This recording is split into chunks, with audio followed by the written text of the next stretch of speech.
Whoa, hold on. Hold on. Don't talk.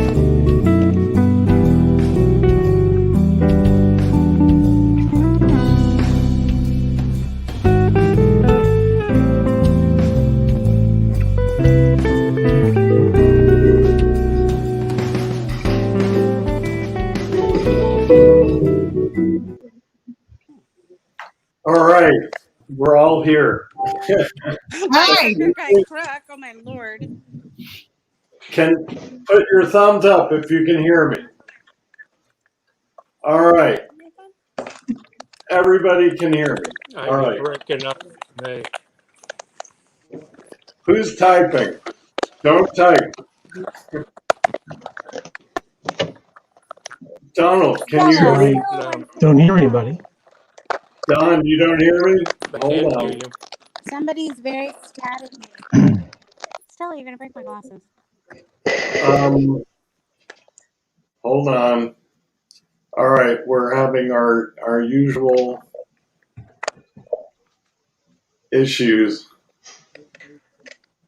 Let me just write to Don.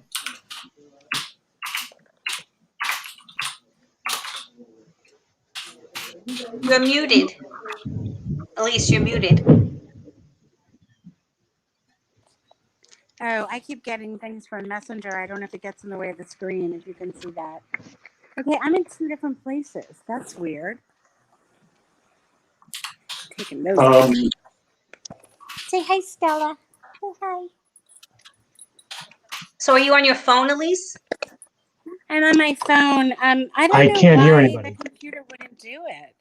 I have to call So- Apple and find out. Don, we hear you, but you can. Hey, Mindy. Mindy, can you Yeah. type to Don? I'm having trouble typing. Can you just type to him and let him know we hear him? But if he doesn't hear us, it's something on his end. Okay. I'm putting my phone down for 1 second. Okay. All right. Already, Howard. Can you hear me now? I still Yes. can't hear you. Ah, success. We Yeah, hear. I can hear you. Yes. I can hear you. All right. You can hear me. Yes. All right. Are we ready to go? We're I ready? can't, Glenn. Sure. Okay. So, No. we start off with me No. reading my little speech, and then we'll go from there. Oh, I can hear you better. Glenn, do you want everybody on mute? No. What? Do you want everybody on mute? Yeah, everybody. And I'm going to put my dogs away and get my AirPod. I think it'll be easier. Step Malibu, come here. Just Malibu. put yourselves Malibu. on mute. Elyse, Malibu, put yourself on mute. Everybody on mute. Put yourself on mute.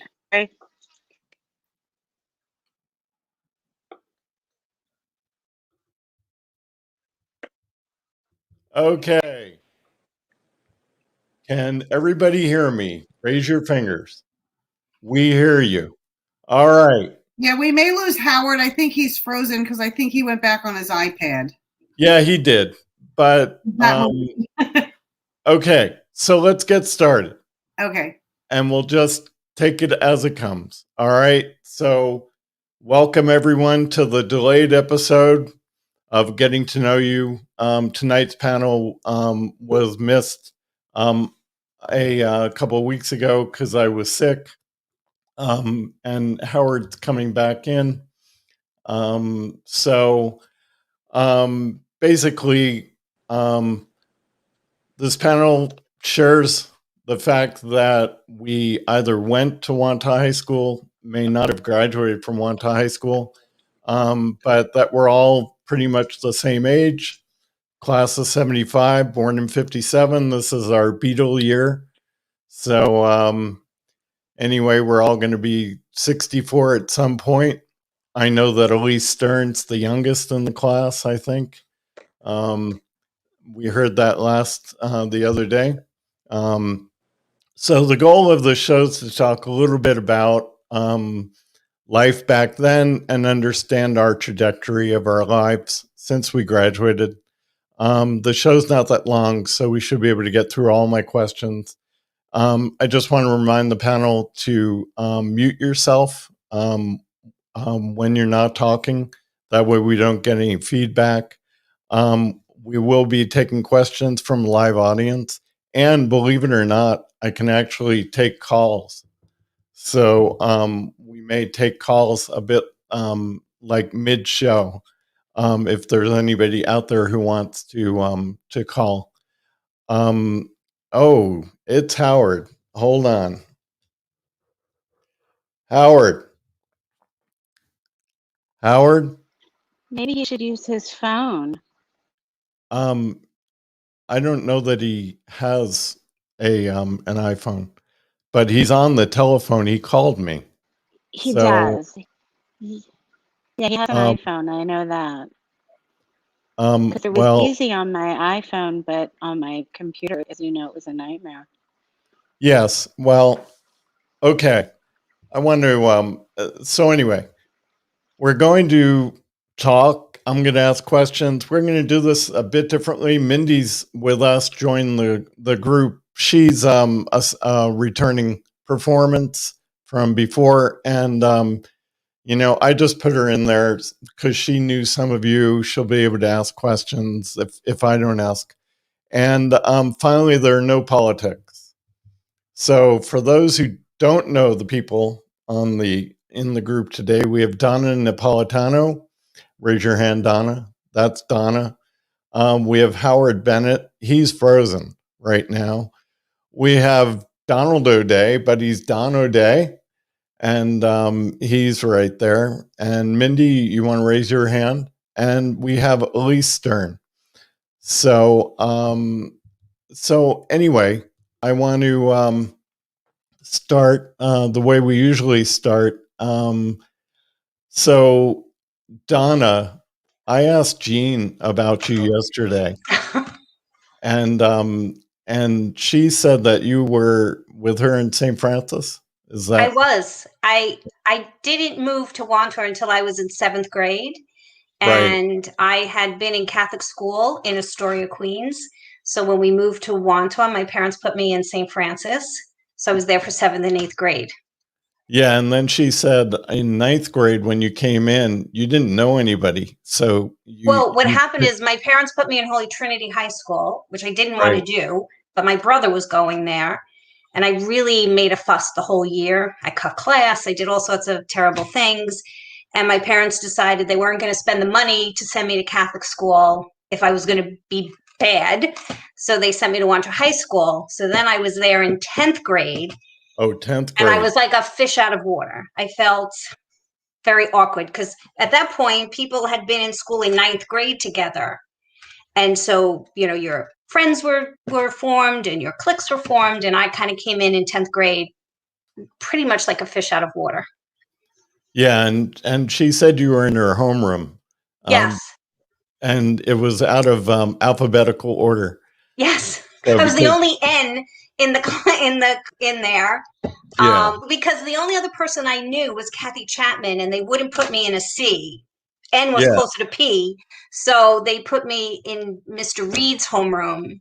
And I was, yes. So again, the oddball out. I was like an N in a room full of P's and whatever else was after that. So. Yeah. So how did your parents, why did they move from Astoria to Wantor? So it's an interesting story. So my mom, my biological mom passed away when I was 7. So we were living in my aunt's house. And about 2 years later, my cousin introduced my father to my stepmother, and they married. And my grandmother, my biological mother's mother, and most of the family was not happy with that at all. And so we probably lived there another couple of years. And then my stepmother said, we're out. And so my aunt, my father's sister lived in Belmore. So they knew the area. So we moved to Wantagh. Oh, that's cool. Yeah. So, and what part of Wantagh did you live in? So we were on the other side. I was on Beltog Avenue, down the block from Forest Lake School.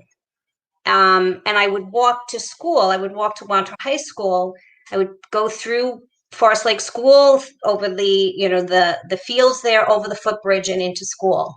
So had I been living there all my life, I would have went to Forest Lake School for, if I wasn't going to Catholic school, I would have went to Forest Lake. Okay, cool. So I was checking up on you with Jean. So Well, say hello to Jean for me. yeah, I was asking her questions. So Don, if you go off mute, I'll go to you next. I'm There off. you go. Hey, so it's good seeing you. So Good seeing you, man. it's been 46 years. So Yes, it has. it's been a day. So I don't even know what elementary school you went to. What part did you grow up in? So I was one of those Catholic kids too. Went to St. Francis for Oh, years, and then started in ninth grade at the junior high school. Well, actually, no.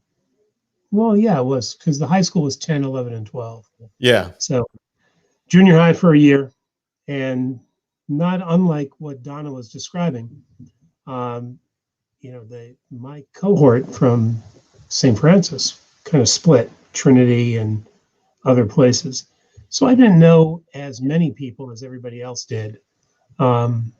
So I too was the proverbial fish out of water for a little bit, and more or less stayed kind of, that way for through Wantagh High School. But I think that was probably due to other things that, were somewhat illicit that I shouldn't have been involved in, but everybody else was. So what the hell? So yeah, I went to St. Francis for 8, and then Wantagh High School for 4 years. Cool. So you had you and Donna, you had the nun that would hit you on the hand? We yeah, it wasn't just one of them. There were a handful, and there were also some lay teachers too that were pretty brutal. Maybe jumping the gun a little bit, but if I fast forward from Wantagh High School, I don't know, 40 something years, and living in the town I'm living in now, I ran for my town's Board of Education, and I ran twice, was elected twice, but I was also the chair of the Board of Education. And part of it was, the thing that was eye-opening about it is just how freaking bizarre it was that the teachers at St. Francis were allowed to use corporal punishment as much as they were. And it would never happen now, I hope. But the fact that it did is just still amazing to me. Yeah, Jean has shared with me a particular empathy for one of the nuns she had that I'm sure you all had. And she got hit across her hands for sharing notes with a classmate. And Doesn't surprise me. yeah, so that's amazing, because Yeah, it's crazy. it certainly wasn't happening to us in Beach Street School, good old Beach Street School. So I didn't ask Donna. Donna, where do you live now? Where do you live now? I'm in Smithtown. I just recently moved to Smithtown. I had lived in Merrick for like 37 years. When I married, I tried to buy a house in Wantagh, couldn't afford it. Wait, don't kill the. Oh, okay. I just wanted to know where you were. I'm in Smithtown. Don't kill the lead. Hey, Don, where do you live now? In Westport, Connecticut. Westport, nice town. So, it's okay. okay. So thanks. I'm going to get back to you. And then we're going to go to Elyse. So, Elyse, go off mute. I'll take you off mute. Or you're off I mute. got it. I got it. So, Elyse has the longest story. Where'd you go to elementary school? So I lived around the corner from Donna, but I thought you were there earlier. So I was on Forest. I went to Forest Lake. I lived on Blue Spruce, but I only stayed in Wanchua till I was 16.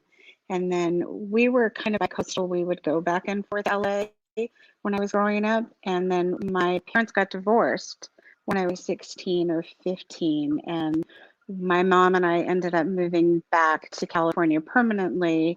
And we moved to Brentwood. I did my senior year there, and then I spent most of my life in Malibu. But yeah, my story is very long because there's so many things that I have done. I'm in North Carolina now.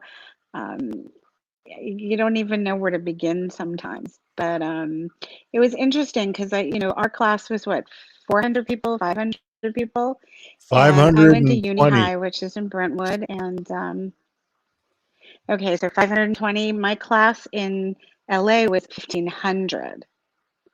And so we had to graduate at UCLA, where I went to college, in Poly Pavilion because it was such a huge class.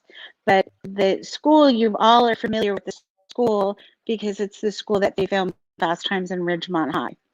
So that was the school that I went to. And from there, I went to Santa Monica College for 2 years and then UCLA to get my BA in business. And I ran my mom remarried. I had a stepfather.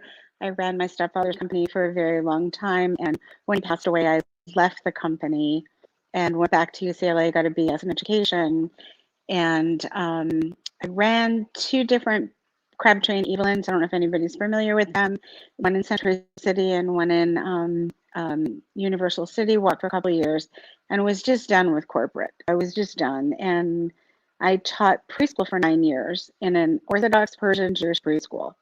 And it was the most amazing experience. So, there's a lot of bridges in between. I would go back and forth to New York a lot, of course. And, Mindy and I have been lifelong friends our whole life. The funniest part about this is that when I lost my husband when my son was 2.5. And before Skylar was born, we lived in Malibu for a long time. And when we moved to Woodland Hills, and after I lost him and my son was 4 when we moved to North Carolina, Howie and I reconnected. I don't even remember how long ago. It's been years, but it was shortly after I moved to North Carolina to find out that we lived 5 minutes away from each other forever and never knew it. And he still lives there. So, 6 degrees of separation is interesting. And that's just kind of a little bit of a nutshell. I retired when I was 42, I think I was. And we had our son a couple years later. And kind of the rest was history. I've been a stay-at-home mom forever. I love it. And my son has just finished his first year of college with a 4.0. So I'm super proud of him. And here we are. And where was he when I needed Google Chrome today? So he's not home right now. So that's kind of a little of it in a nutshell. And now I'm just outside Raleigh in a little town called Fuquay Varina in North Carolina. Cool. So Mindy, you knew Elyse. Yeah, it's funny because Donna and I moved to Wanchua the same. I didn't know that you were in 7th grade. I was in 7th grade too when we moved there. So I was a fish out of water as well. I came from the Bronx. We moved to Long Island to East Meadow in 69, and then we moved to Wanchua a year later. So it was the end of 7th grade. And Elyse was one of the first friends. Mindy, Freeland, Randy Prince, and Elyse were like my 3 first friends. And we've been, in touch ever since. So, yeah. Well, that's good. So, I have to say that I still have every friend that I've known since elementary school to high school in LA, I think except for 2. And same from California. I only met a few people in California, but It's interesting how we grow and we change, and yet we're still the same.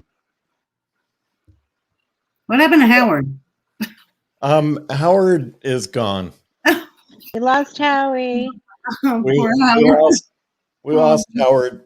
I'm gonna send him a laptop. I'm gonna He whenever. can come on in a couple of weeks with John Rappaport. Yeah, we That's lost John funny. Rappaport too. But John will be on the I 24th. thought John was supposed to be on this. No. No, he's We gonna be lived on across the street from each other. Yeah, he's gonna be on the 24th. I used to live But across the street from John. yeah, cool. All right, so I want to go back to Donna.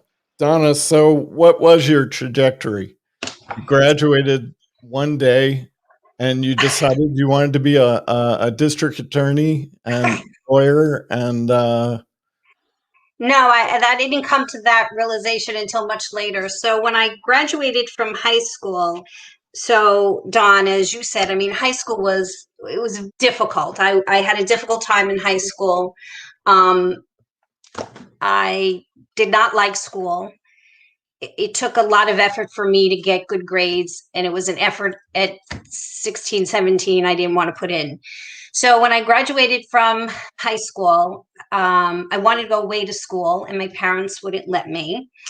Probably based in part because I didn't do very well in high school. So I went to Farmingdale, and I decided school was not what I wanted. So I got a job in the city of Payne Webber, and it literally turned my life around. I had a wonderful woman as a mentor, and she said, you're going to go places. And I believed her, and she opened up opportunities for me and doors for me. And it changed my life. And so then I decided, I guess I better go back to school. So I went back to school. I went to Hofstra at night, got my degree in finance. And I was doing really well at Payne Webber, traveling all over the country, just really well. And then one day I was sitting in a closing, and we did bond financing. And I was sitting in a closing, and all the attorneys were on one side of the table. And I said, I'd like to be on that side of the table. And so I in the interim, I had gotten married, I had a couple of children, and got divorced. And when I came to the realization that I wanted to be on that side of the table, I was a single mom. So I knew that was not going to happen. And then I met my current husband, and he said to me, listen, you want to go to law school? You can go to law school. And so we had a child together, my youngest. And when he was 1, so I had one of his children, my 2 other children, and our child together, 4 kids, the youngest being 1. And I went back to law school. Insane. So I did law school at night because I worked during the day, and worked my butt off, and graduated early because I hated school. There's a pattern there. I hated school all along, from high school into college. I got into law school, and I was like, God, if I have to do this for 4 years, I'm just never graduating. So I took summer classes, and I went on law review because that gives you credits. And I graduated early, and I took the bar early, and I fortunately passed on the first try. And so when I went back for my graduation from law school, I'd gone back having passed the bar and had a job, which was very exciting. And I wanted to be a district attorney. That was really where my heart laid. Well, that's the interesting thing, because I went to law school because I wanted to go back to Wall Street on the other side of the table. But between my first year of law school and my second year of law school, I interned at a district attorney's office. And that was it. I fell in love with the courtroom. I said, this is where I want to be. And so when I graduated, I wanted to be a DA. And it's overwhelming. The competition is just overwhelming. So I did get a job. I got offered a job at the Nassau County Attorney's Office. Probably the best job I've ever had in my entire life. Was there for 8 years. And, but we won't talk politics, but the reason I left was politics, because it's an office that is run by politics. And so when administration changes, if you don't have the right initial after your name, you get terminated. Not that I got terminated, but it was so very stressful when the new administration came in. And I said, I can't do this. This is insane. I'm working 100 hours a week. It's madness. So an attorney that I know called me out of the blue and said, are you looking for a job? And I was like, how would you even know I was looking for a job? And he said, I have a job, and that's my current firm. And I went there 10 years ago and became a partner 6 years ago. And that's where I am. And so I didn't come to the realization that I wanted to be an attorney until much late in life. And I love it. And I'm a trial attorney, and I love doing trials. But it's a lot of hard work. Harder than I anticipated it would be. Well, that sounds very interesting. I wish I had become a doctor, but I think I would have made a good lawyer. So it's Laura's very interesting. When I was in high school, I had a English teacher, a writing teacher, and because I love to write. I wanted to be an English teacher. I wanted to be a writer. I wanted to go into journalism. My father that's madness. You're never going to amount to anything if you do that. And when I was in finance, you don't do a whole lot of writing in finance. When I wound up going into the law, I do a lot of writing. So it's very enjoyable for me, that aspect of it as well. Because I do get to fulfill that desire in me to write a story. Because anytime you write a brief, you're writing a story. And so or you're writing an opening statement or writing your closing statement, it's writing a story. So I kind of combine those two loves, the love of writing and then wanting to be a lawyer. Well, it's very interesting story. I appreciate hearing that. So Don, I'm going to ask you a question, but I want to see if Howard's on the line. Howard, are you there? I'm here. Oh my goodness. So Howard's called in on my phone, but we're going to go with Don because I want to ask him questions, and then we'll go to Howard. So let me guess. You went to a college that was Catholic, a Catholic college. Is that a possibility, Don? No, it couldn't be further from the truth. And you played basketball. And you played basketball in college. And you went up. I boxed a little bit, but I didn't play basketball. Wasn't that good at basketball. Wasn't good at boxing either. But okay, so graduation comes up. What did you want to do? What did you decide to do? Well, Glenn, you talked about there were 520 kids in the graduating class. I think I graduated 498. No, that was Paul O'Brien. Yeah. And I was 497. He told us. He said he graduated at the bottom of the class -2. Yeah, and maybe it's an Irish thing, but yeah, I didn't do well. So my choices for where I was going to college were somewhat limited. I had worked at Jones Beach every summer in high school in the concession stands, and I said, "Hey, this restaurant gig is pretty interesting. I'll go for a restaurant management degree." So the only school I could really get into was SUNY at Cobleskill. That was a 2-year school. So did that 2 years, restaurant management. Said, maybe these hours are going to suck, and I really don't want to spend my life in doing restaurants. So I went and got my finance degree. I got into SUNY Oswego. Ended up with a finance degree. That was, other than taking some graduate courses, because I never got an MBA, had a couple of different jobs. Worked for a computer company, Burroughs, which is now Unisys, but whatever. Yeah. So worked there for a few years. And actually, that's where I met my wife. So So I got married in 82 and then went to, got a job at Citi, and was there for 35 years before I retired this January. And those, Donna mentioned it. I mentioned having a mentor. And I've done my best to return the favor because I think I had one of the best mentors, that anybody could have. And he really guided me into different things that I could do. So, I was a CFO at Citi in one of our businesses. A number of different really cool jobs, and Citi treated me really well. So I was pretty happy for that. And the idea of giving back is really important because there's always somebody that helps you. And you can't just say that you've done it completely on your own because there are people that got you to where you are. And that's what you have to try to give back.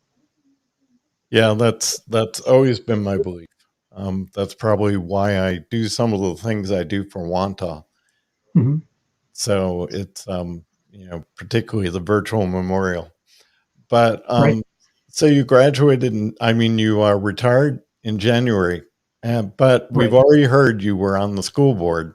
Was that the suckiest job, or was it fun? No, I was went to a PPT meeting. Anybody that has a child that has any type of special education needs. And my one son had some dyslexia issues that he's overcome wonderfully.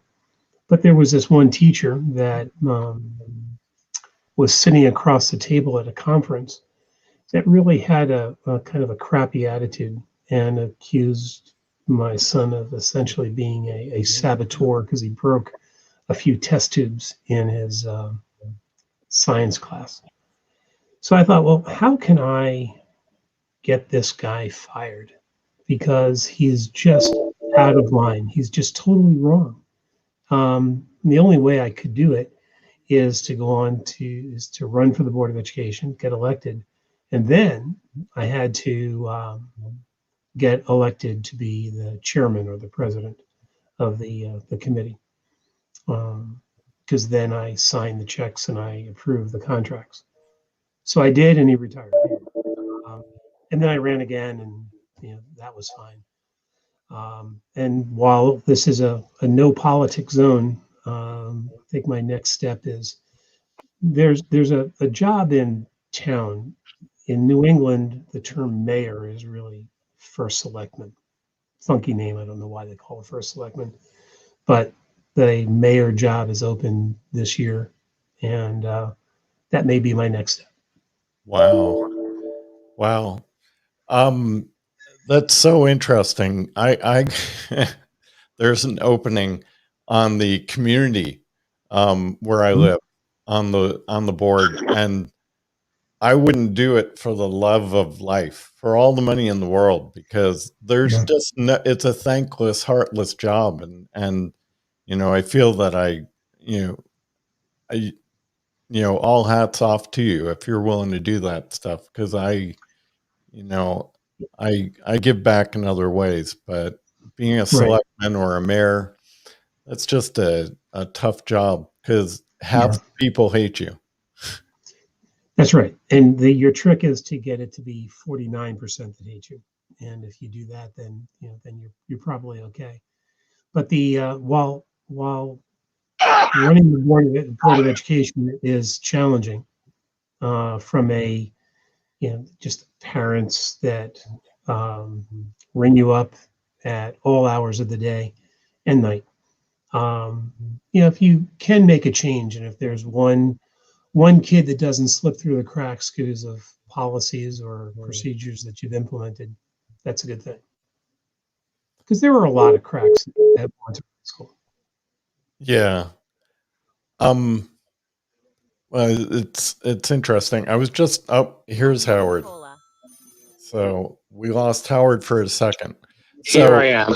Okay, Howard, we're going to go to you just 1 second, but what I need you to do is is mute your phone. Okay. And then I'll call you. I mean, Okay. I'll say, Howard, it's your turn. I'm just finishing up with Don. So, Okay. I'll mute myself. So Don, my son had a learning disability in school, and it was really apparent. And it was I didn't appreciate some of the teachers, and so we ended up putting him. He wanted to go to boarding school, and so we sent him to a boarding school in Pennsylvania, and it was great. It was fantastic for him because they said they could work with him and do a great job. And when you have a school when you have teachers who care, and you have a whole phalanx of people out there willing to care, that's all a parent wants for their kid. Exactly. And just a fair shot. Yeah. And, if your kids are happy, a parent can only be as happy as their least happy child. So that is very true. So anyway, thank you. I'm going to be getting back to you on another question, but Howard, you can go off mute. Howard, can you hear me? Oh, I can't believe. Can you hear me? Yeah, now I hear you. Okay, good. So Howard, Elyse, you've known Elyse for a long time. So Right. So give us some good stories so we can laugh. She paid me very well. I can't say anything. She paid me very well. Oh, come on. He's on my staff, guys.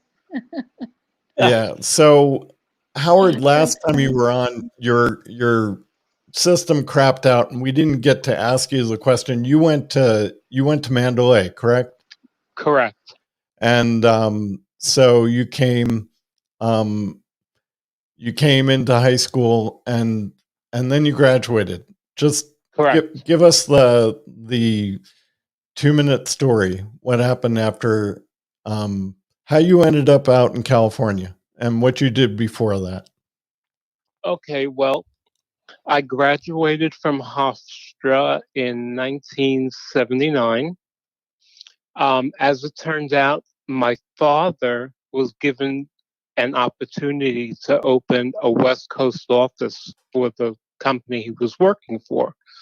So it just like all gelled, and we all just said, hey, let's head west. So we did. We ended up in the San Fernando Valley, in the area of West Hills, Hidden Hills, Calabasas. The Kardashian country is where we are, which is not something to brag about. Then That's funny. Yeah, they're all over the place. They're running rampant. You think? God, they're all over. At When least you they go weren't into my clients. CVS, when you go into CVS and you turn around and you see one of them standing there, it's like, what? Where am I? Very odd. But anyway, went to Hofstra. My plans were pre-med. The only thing that kept me from that were my grades in chemistry. Chemistry just would not go through my head. So I'm, asking people, what should I do? What should I do? What do you do? What are you majoring in? Do you like it? I felt like so lost. And my father said to me, you know what? Take some business courses. You can always fall back on that. And so I went into the School of Management, and I ended up being there for the following 3 years. Got a BBA in business. Then, when I saw where the actual money was, I went to UCLA and got a master's in accounting. And after that, I got a job in a women's clothing company, manufacturing, the Shimata industry.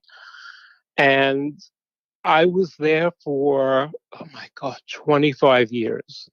It was wonderful. It was exciting.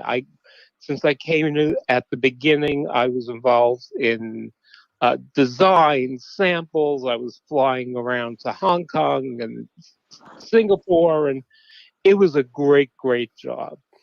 Actually, we did such a good job that we were bought. So I had to get everything ready for someone to take us over. And then I went to a motion picture company, and I spent the rest of my time, I don't know, 20 years there as CFO. And signed a lot of non-disclosure agreements. And now I know why it's so expensive to go to the movies. Yeah. So, yeah. So that's me in a nutshell. So, Howard, I'd like you to know you can't see the screen, but your picture is prominently displayed in the bottom. Oh, get it down, get it bottom down. corner. And Donald, Don, I wanted to say your hair in 1975. You're in the other corner. You had the fro. I did. And the only thing that is worse than that is my junior picture, where the photographer actually had to draw the camera back a little bit because the hair just took up too much of the shot. So I put my father in an early grave because I was actually going to get that picture, but yeah, it's awful. I decided I shouldn't. So, right. Howard, are you able to tell us what movie company? It was an umbrella company for many motion picture companies that we service. And, where, there's a lot of small production companies that they just decide, oh, I want to be a production company. And there's a lot more involved to that. So it's just like keeping up with them, making sure they're registered. For the big studios, making sure that everyone is insured, things like that. It was that stuff. It was really interesting doing like the budgeting for movies and things. It's like, how many assistants does this person really need? And contract waivers were just out of sight. Yeah, it's the only business where they don't make any money, but they make money. So exactly. And I was one of Howie's vendors, actually. Yeah. Huh? What did you say, I was one of Elyse? Howie's vendors. I was one of Howie's you vendors. were. Oh, okay. Yeah. Yeah, it's they write off We both every. have very interesting lives with Hollywood. Oh yeah, yeah. You know what? On black and white, it looks like a disaster. But if you then turn the black and white into real colors, it's like, holy shit, this made a lot of money. Yeah, yeah. They wouldn't be in business if they weren't making money. So well, you know what? And it relies on everyone. A friend of mine, his wife is a big agent, and she represents Gal Gadot. Wonder Woman. Yes. Be careful, because I know who you're talking about. So be careful. Okay. Now I just happened to see Very careful, Howie. that movie. No, I just happened to see that movie, and I didn't think it was that great. And I said, this is the second one, and everyone's raving about it. And I went to Forbes and I looked up how much she made on that. And then I figured out what 10% of that was that my friend's wife made.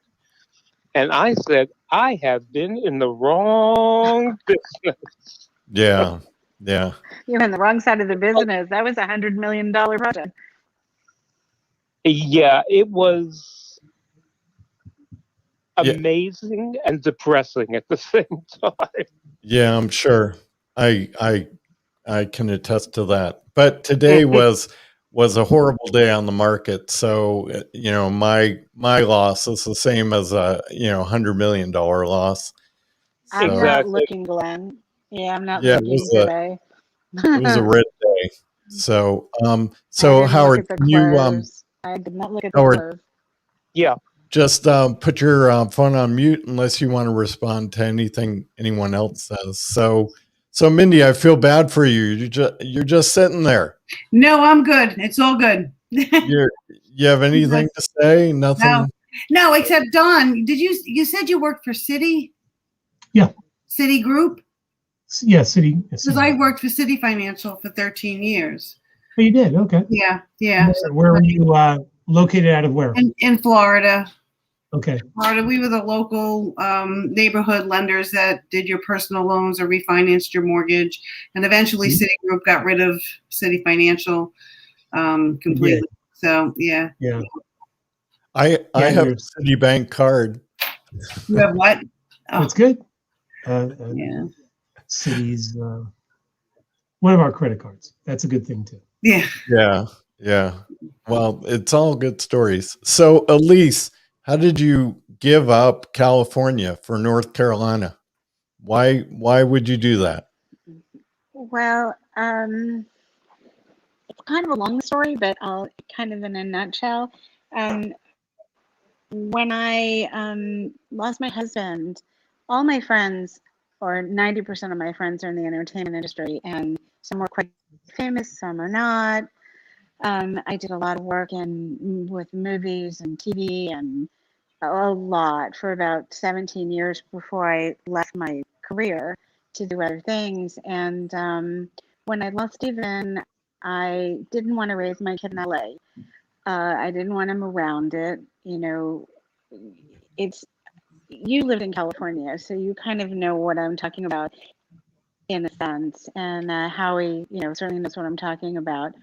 I was raising a son, and I was really tired of earthquakes. I slept through the 94 quake. My husband had to wake me, and then when I realized what was going on, it was really frightening. I've lived through a lot of earthquakes, and we had a very small quake when Skylar was an infant, and I was done. And we had decided we were going to leave LA. He was a consultant. He was a securities broker, an investment banker, and did a lot of things with the state of California. But helped design the original design and plan for Homeland Defense. And he was very busy in Washington and back and forth from there to LA. And he had decided, how about if we look into the Carolinas? And so we had talked about it, but never did anything about it. And then when Skylar was 2.5, we lost his dad. And I decided by the time he was 4, I was just kind of over it. My mom wanted to get out of California. My stepfather had passed away, I guess it's about 30 years ago now, 1990. And although she had someone in her life many years later, we were all really done with it. And so I came to visit. I had friends who owned a business similar to craft services, and LaRon wanted to break into the business in Wilmington because, in California, wasn't originally supposed to be the movie industry. It was supposed to be Wilmington, but because of the weather, we have more rain in North Carolina than California. It ended up settling in, Hollywood way back in the day. But LaRon saw an opening there, so he brought his business out here, and with his wife and his children, and they were very close friends. And I fell in love with it. They moved to a little town called Holly Springs. We're just outside Raleigh a little bit, and it was like Wantagh back when we grew up, and it still is, except now Raleigh is the fastest growing city in America because of RTP and everyone leaving Silicon Valley, with Apple's coming again and all these companies. But when I moved here 15 years ago, it was paradise. Not so much these days. We're actually thinking about maybe going back to California. I don't know. My son would like to do the rest of his undergrad before law school at UCLA, so we'll see. He really wants to go to UNC Chapel Hill, so he's kind of all over the map. But I ended up here because this was a great place to raise your children, and my kid had a childhood like we did. You know, his graduating class, though, was very large. I think there were 980 or 1,280, big school, because there was only one high school in the area. And then they built another, and now there's another one. And so it just was a great place to raise children. So that's how I kind of ended up here. And I wanted that life for my son. And he had an amazing childhood, but he's funny because he would love to go back and live in the city. And I'm like, you're not a city kid, but he thinks he is. So I'll let him think that. And so we'll see what happens. But the Carolinas are beautiful. I love it. I love the Four Seasons. It's quiet. It's not stressful. It's different. But it's very hard to be Jewish in the South. I will have to say that. It's interesting. Yeah, I have a But, friend who lives. I have a friend who lives in Raleigh, and she's Jewish from Merrick, and she can't find a guy. So she's 50 and I am. unmarried. It's not easy. Yeah, it's not easy. I dated once when Skylar was little, and I decided, you know what, I'm here to focus on my kid. So graduated high school, and that was going to be my time to start my life. And thank you, COVID. So, and yes, if she's a 50-ish and living up in North Raleigh, we probably know the same people and go to the same synagogue, or there's two in North Raleigh, and one's conservative, one's reformed. And it's not easy. I can tell you that it's much larger than it was, 15 years ago, but it's still a very small, small town. And, Raleigh is not huge, but it's a great place, I have to say. Like, if people are looking to retire, I had a second home down in Wilmington at the beach. I sold about 3 years ago because the healthcare there is horrendous. And my son almost died in their hands. He has a small heart condition, and I was so disgusted. I was building a house. I was just about to start building a house on some land right on the water, and Skylar got so sick that I came back up here, took my house off the market, sold my other house, and just recently sold my land. So I'm not really sure what life has in store for me next, but I hope I never live far away from my son, because I don't think I could. Yeah. Okay. And just it's interesting. I've so had an that we interesting have, ride, and I'm very blessed. just so that we have something in common, at that 94 earthquake, I was in downtown Santa Monica, and I always stayed. Oh, you're kidding. No, and I always stayed in Huntington. But that night I had to be up early, and I knew that it was either, get on the road, because I had to be at work really early on in Santa Monica. And so I stayed down in the historic area and in the promenade. And So pretty. and Yeah, it's it really pretty. was it blew out. This train hit the side It of was my a war hotel. zone, and it's, Yeah. yep, it's my mom. Yeah, I totally recall, and there was no way to get out until the roads were open, and I couldn't get back to Huntington, and It's so If horrible. my mother had been home, To yeah, our living room. yeah. So if my it is mother had something. been home, she would have been killed. She was she had a townhouse in Santa Monica, just a few blocks north of Wilshire, between Montana and Wilshire, on Washington Avenue, like behind the Gap, Mhm. a couple blocks Yeah. up. And she had a townhouse that was 3 stories tall, and it split horizontally. So, like, the top went one way and the bottom went another way. And she was in her home in Palm Desert for the weekend. And when they were coming back, and my stepfather's business was in Santa Monica, I was the third generation to run the company, and it was horrible. The building cracked in half there, right on Lincoln Boulevard, and it was called Take Help, which you probably have seen a million times. It's not there anymore. Yeah. And when my mom and her boyfriend Paul, we call him Papa Paul. I swear he's going to outlive us all, guys. He's 95 and he's amazing. He just gave up flying and driving recently, and I mean as a pilot flying. And so when my mom and Paul were coming back on the 10, you know, where the freeway split and fell apart, where the police officer died, they had to get, so she was going, you know, just what, a few miles? She was at La Cienega and the 10, it took them like over 2 or 3 hours just to get to Santa Monica, which should take 15 minutes. It was bad. And I was in like Marina del Rey adjacent, like right there. And that's where the earthquake ended. So we didn't have a lot of damage, but there's places in Santa Monica now that are still not rebuilt. And it's what, 30 some odd years almost. Yep. It's crazy. The town, I think, never been the same. But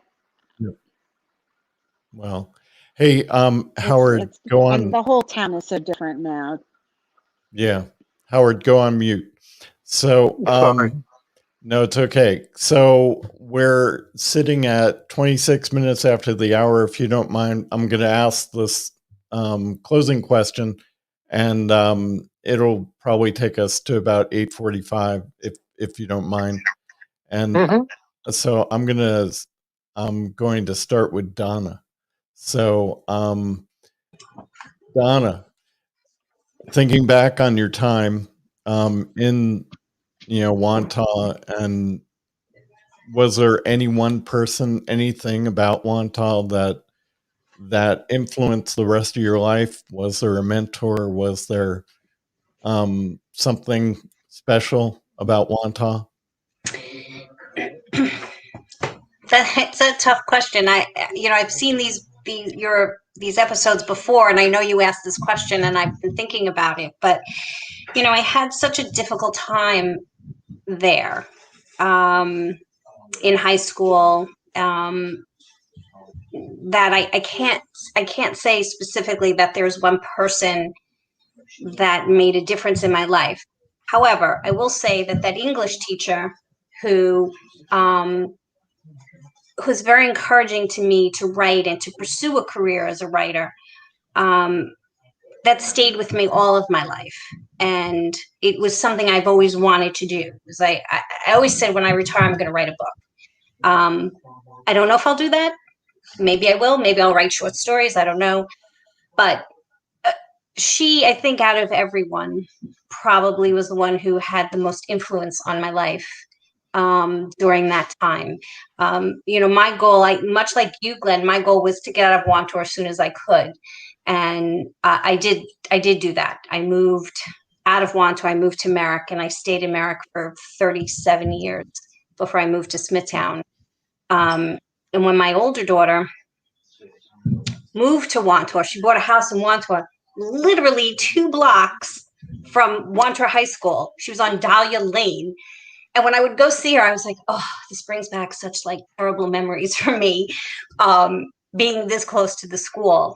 And I thought, oh, if my grandchildren are going to go to that school, I'm going to have to get over it. But fortunately, she moved out here with me in Smithtown, just like my younger daughter did. So we're all out here now in Smithtown. But I cannot say, honestly, that the time I spent in Wantagh, let me say this. It made me the person I am today. And for that, I'm grateful.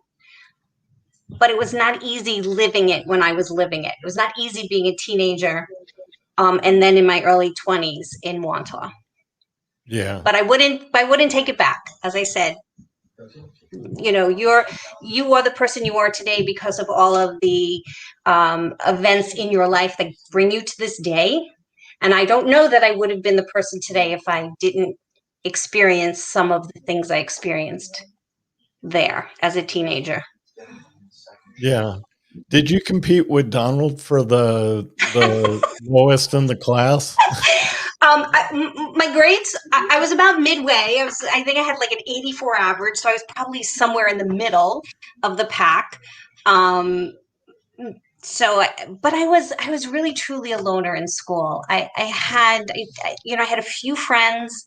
I was, I wasn't, I was that person who you're like, oh, yeah, I guess I knew her. Yeah, maybe I knew her in school kind of person. Like, I don't think any one person, there are people who stand out in school, right? Those people that are your jocks and your drama, the kids that were in drama, the I don't know, the other people who were just, that always stood out. I was never one of those people. I was just, I just was there. So, and like I said, I was in the middle of the pack. I was an 84 average, so I wasn't up there. I wasn't like in the middle, just, how it was. It was just in the middle. Okay. Yeah. So not at the bottom. Though, Yeah. although growing up with a very Italian father, in the middle was like being in the bottom. Like, what do you mean you didn't get an A in this class or a 9? How come you're not number 2 in the class? I have to tell you, speaking of being number 2 in the class, Jim Murphy, he's an attorney. And when I was at the Nassau County Attorney's Office, I was working on a case and I was mentoring a younger attorney. And I said, oh, I have this deposition. Why don't you handle the deposition? I'll just kind of be there for moral support. And I said, who's the attorney? They said, oh, James Murphy. And I'm thinking, James Murphy? I went to high school with a James Murphy. And I walked into his office, into the conference room, and he walks out. He looks exactly the same as he did in high school. And I said, I went to school with a James Murphy. And he said, I went to school with a Donna Napolitano. And I was like, yup, that's us. And it was so weird for that. Because again, to me, I was like, how did you even know who I was? I knew who you were. But how did you even know who I was? We knew who you were. We all had inferiority complexes. Donna, I absolutely knew who you were. Every time I saw you in the hallway, you were one of the friendliest people in school. That's how I remember you. Well, thank you for that. We hung out at your house a lot, Donna. I never felt that way. I just never felt like I belonged to any one place, you know? I was the same. Yep, I never belonged. And it was just that, in high school, and I have to tell you that I literally tried to have my kids be part of something in school. Join a sport, join a club, do something, be part of something. And, each of my kids were different. My youngest, Peter, is a sports freak. And so he was on, teams in school. One of my daughters swam. But my older son, much like me, although he was brilliant, and he is still brilliant, he was that kid who, took all AP classes. When he graduated from high school, he went into college as a sophomore because he had all those college credits. But much like me, kind of kept to himself, had a few friends, and never participated in anything. But for him, it was about academics. He was brilliant, and he still is. He certainly doesn't get it from me. But I've tried to instill in my kids, all 4 of them, make the most of this time, when you're in school. Do something, be a part of something, that you have good memories of high school when 40 years later. And I managed to get that from all of them. So all of them will say, yeah, we enjoyed high school. So I was like, I don't want you to have the kind of experience I had in school. Yeah. Well, I appreciate that. I hated high school. I did too. It was, and when I went to Farmingdale, I hated it. I was like, I just hate school. I loved school. There was Did nothing. You? Absolutely. I mean, when I went to college and I could be as smart as I wanted to be and get 4 O's, that was the best thing in life. So, it just from college, and then, like I said, I went to law school, and I worked very, very, very hard, and I got a lot of A's in high school, in law school, and I was very proud of that. And to me, though, school, I don't know what it was. I'm not a good learner. Let's just say that I'm not a good learner. I'm a perfectionist, and so I have to have everything has to be perfect. And so learning isn't perfect. And I remember what sticks with me more than anything is when I was doing my bar review, this guy who was teaching it walks to the blackboard. He writes on the blackboard, D equals ESQ. And he turned around and he said, for all of you type A's in this class who think you have to get an A on the bar exam, you don't. All you have to do is get a 66. And I thought, oh, thank God for that. I said, because me, I would have wanted to get an A, but I was like, thank God I don't have to do that. So. Yeah, well, that's good. Well, thank you very much. I appreciate it. I'm Welcome. going to go to Don. I always remember you playing sports, and you always seemed affable, like you had friends and stuff like that. So, even though you've chosen the Paul O'Brien defense of school, but what was there anything about Wantagh that other than Jones Beach? I hope you see I'm wearing my Jones Beach. It's I see it now. I'm glad you brought it up. Jones Beach really, I think when I was 15, I got a job at Jones Beach. I was, sweeping sand off of the terrace. So I worked in concession stands, just cleaning up, bussing the tables. So being at Jones Beach in black pants, a t-shirt, but black pants and black shoes, when everybody else is just walking around in bathing suits. I'm like, oh, okay, they are paying me $1.53 an hour, so that's something. I stuck with it, and then by the end of the year, by the end of the summer, I was given responsibility to be in charge of all of the people who were sweeping sand off the terrace. So I had my first taste of management experience. And then that just kept on going at Jones Beach during the summers, whether it was high school or college.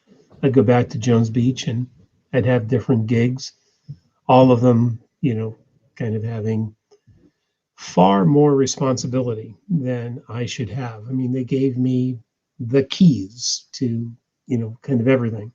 And that was really, a little bit much, but I wasn't in a position to complain because I just don't think that would have gone over very well at home that, well, this is good. You're getting a paycheck.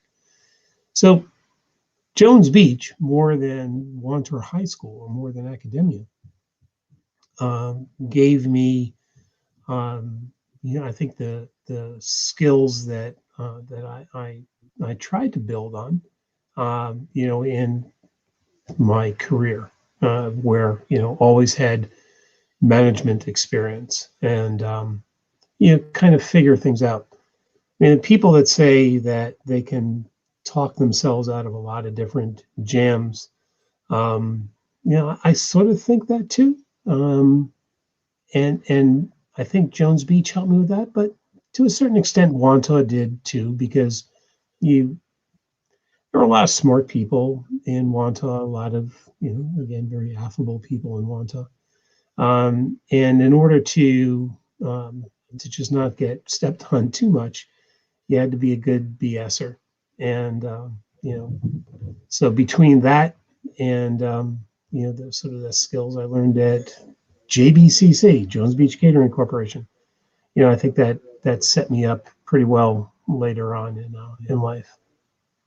Yeah, I think Jean's family, the Prower family, all of them worked at the beach, and Jean, even in college, she'd come home and she'd work at the restaurant. Yeah, it was a great place. Really, yeah. All three of my sons worked at. There's a sailing school in Westport, Longshore Sailing School, and all three of my boys were sailing instructors and worked there. And it's working outside, and it's just a bunch of fun. Really, really good things. So making your kids work is very important, and then having them like what they're doing is just a bonus that you can't buy that. That's really, really good. I was very fortunate. My wife and I were very fortunate that our kids all like that. And, it's, that's what I think Wanta taught me, that, you can get a summer job and you can do well and can have your own money and don't have to hit up your working class parents. Yeah, I understand that. My grandfather had a house on the water in Freeport. So the water has always been a big part of my life, and it's outside my front window. Yeah. I live on the Chesapeake Bay.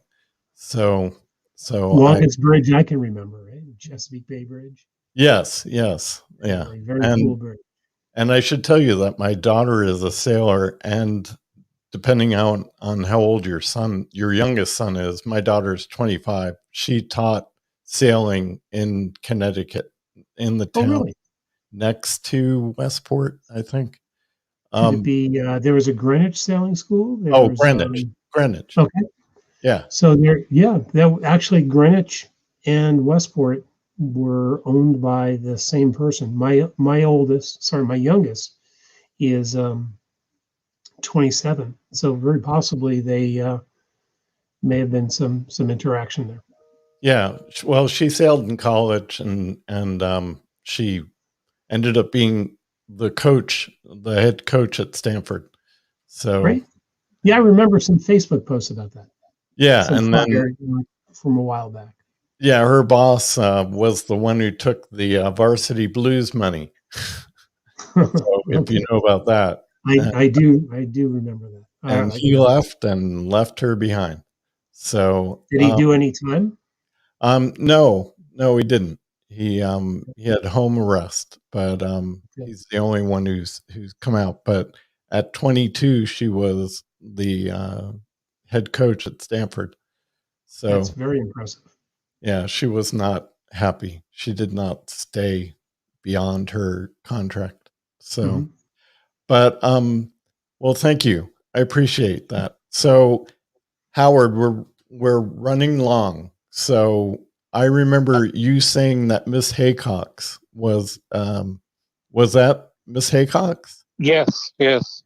She was somebody important in your life, somebody who influenced you. Yeah, in so many ways, but she pulled me out of my shell. I didn't, I had a handful of friends. I was always in the corner, trying to hide from the bullies and the greasers and all that stuff. And then she cast me in a leading role, and I thought I was going to die. I just wanted to be in the chorus or the background of something. I said, they're going to throw things at me. This is like horrible. And she said, you are good for the part and you will be fine. Accept it. And I was like, whoa, dude. Okay. And not only did she make me feel that I needed to do that, but she also, whether you were playing a bush or the main character in a play, everyone was treated the same way. And the main thing she taught me was accountability.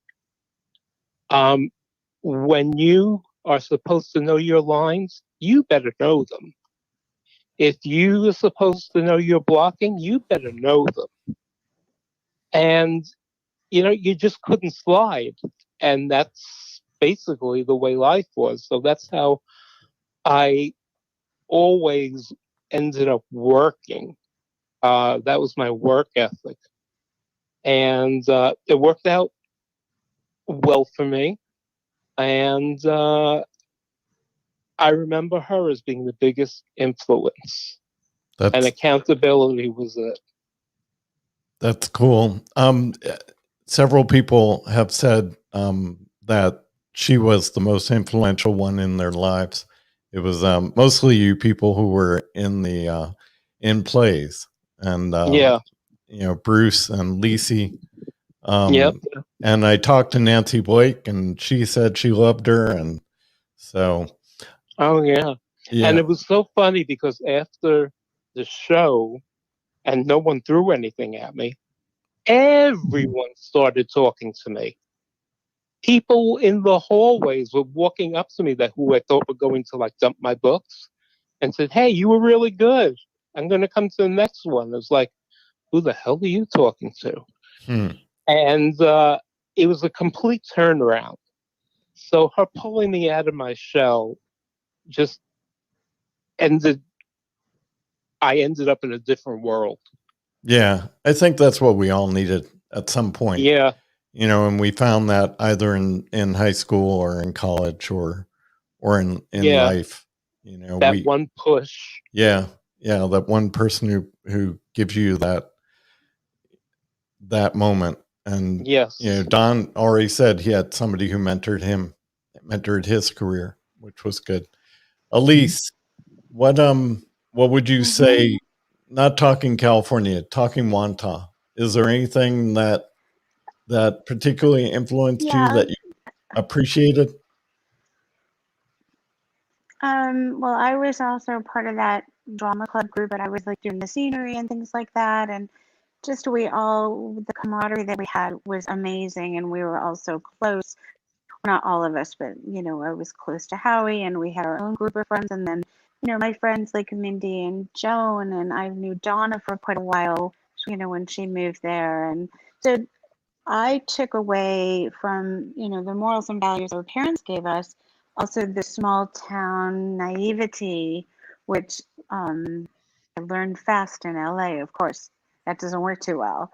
But just the quality of the people that I knew and that I kept as my friends most of all my life, really. And then some who, you know, faded away. And I think to social media have been back full force as if we never lost touch. It's really been amazing for me. But also, like what Howie said, the thing that I learned most of all, and you know, we all can have that little kind of snide, nasty side sometimes, but you know, he mentored the bullies and the greasers. A few of them that I saw at a couple of our high school reunions, they haven't changed. And I think to myself, you haven't grown, you haven't changed, you are exactly who you were then. And it's sad because something that you need to do, you know, as an adult is look back at yourself and say, where did I go wrong? How can I be different? How can I influence in a better way? And so I'm grateful, as Donna said, for all of the issues that were difficult. You know, I was picked on a lot and I didn't like it, but I had my good friends, and that's, you know, I was very close to my mom. So, you know, it affects us all in a different way. But as Donna said, and it's so true, we are who we are today because of who we were as children and young adults and how we were raised. And, you know, there are people that come into our lives for a moment, and there are people that are there forever, or you come and you go and you meet again. And I think that's been invaluable in my life. And I'm so grateful. You know, I've known Mindy since she was 13 or 14. I was 12. I know Donna since, you know, 10th grade. Although it feels like it was before that. I don't know why. And so there's a lot of people that I'm still super close to, and I love that. So I think to take away and still have that is really important. Okay. I agree. I'm for someone who hated Wantagh as much as I do, all the things that I do with Wantagh, it's amazing. But I had Mindy pull me in in the year 2000, actually 1999, because it took us time I to remember plan. when she started that. Yeah. Well, he's So talking about the You guys multi. have done an amazing job. I'm talking about the multi-year reunion. Right, and he didn't want any part of Wantagh at all. He said, I left and I never looked back. And I said, you need to face it, whatever it was, and get over that hurdle. Yep. Well, what I found out is People always ask the town was me, where's home for me? Yeah. Home is Huntington People Beach. ask me, where's my home? Yeah. Yeah. Well, for me, home is definitely Malibu and home is definitely Montauk because I am equal parts, although I spent only 16 years living in Wanta. I would go back all the time, but I spent 33 and a half years in LA. So I'm like, I have the best of all worlds. I'm the city girl, but I'm the small town girl. So I love that. And I think we all kind of gather that. Like, Glenn, you've lived in a million places. Donna, you've moved. Mindy's moved. We've all moved. Howie's moved. Dawn is obviously moved. We are parts and facets of everyone that we've come in contact with and who we've become. I think that's so important. Mhm. Yeah. Yeah. All right. Well, with Thank you, that, Glenn, for all of this. It's really been amazing to watch. wait. I'm going to announce tomorrow we're having a show. It was supposed to be for people who couldn't make it on Mondays, so they could make it on Tuesdays, but the two people who couldn't make it on Tuesdays have pulled out. So tomorrow we have, out of popular requests from me and Freeze and Fetty, Michael Lane, Robert Bills, Seth Bornstein, and a special guest who will go unnamed. Because she wants to be able to back out. She wants to be able to back out in case she doesn't want to appear. So anyway, I appreciate your time. I know you got lots of things you could be doing instead of this, but Hey, Glenn, could that special guest possibly have this like is fabulous. I love it. Yeah, JP.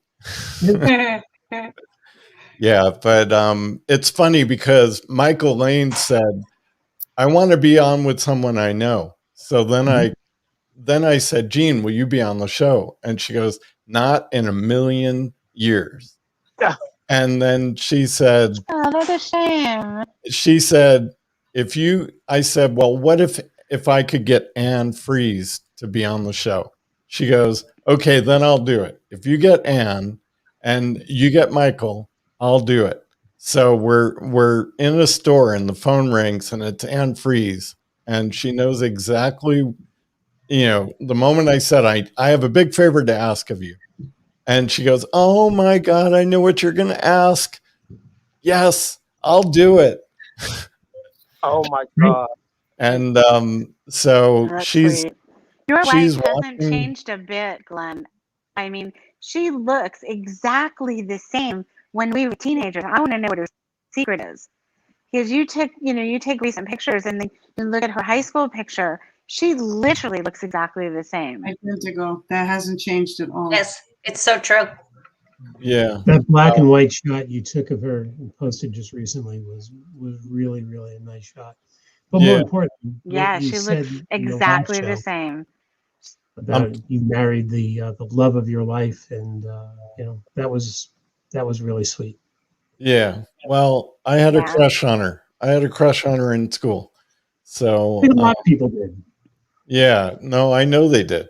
So, and I'm the lucky one. You are the lucky one. So anyway, thank you, everyone. So Thanks for sitting in, Mindy. I appreciate it. And we will be also back on the 24th of May. And then all of June is booked with the class of 71. In July, we have the class of 63, 58, 60. So it's taking on a life. All right. Thank you, everyone. Thanks, See Glenn. ya. This was fun. Good night. Good night, everyone. At the same time. Good night.